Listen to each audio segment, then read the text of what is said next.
गोंयांत super masters game आणि sports club फेडरेशनाची नॅशनल मास्टर्स गेम 8 ते 13 फेब्रुवारी मजगती बांबोळे आणि मडगांवां जातली। हो इव्हेंट खेळांनी तज्ञ आशिल्ल्यां खातीर घडोवन हाडला। 6 वर्सां सावन फेडरेशन ह्या इव्हेंटाचे आयोजन करता।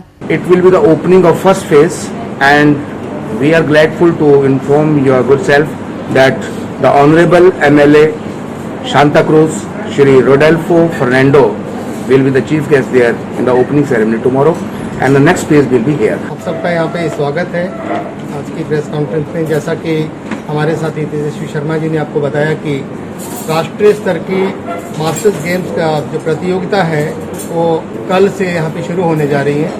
मैं उसके बारे में आपको ब्रीफ में बताना चाहूँगा कि जो मास्टर्स गेम्स हैं इसका मतलब ये नहीं है कि ये किसी अध्यापकों के लिए है। ये सिर्फ मास्टर्स का मतलब यहाँ पे लिया गया है द एक्सपीरियंस्ड प्लेयर्स, जो एक्सपीरियंस ले लेते हैं, जिनको पहले वेटरन कहा जाता था, लेकिन जब से 30 साल से ऊपर के व्यक्ति इसमें पार्टिसिपेट करते हैं तो अब उनको मास्टर नाम दिया गया है, जो they are perfect in their particular game. इन गेम्स का आयोजन हम पिछले 6 सालों से करते आ रहे हैं। मास्टर गेम फेडरेशन के बैनर के नीचे की है। अब जो छठी प्रतियोगिता है ये super master games and sports federation के नाम से हो रही है। गोवा 365 खातीर संदीप तुयेकार, गौतमी गांवकार आणि ओमकार देशप्रभू।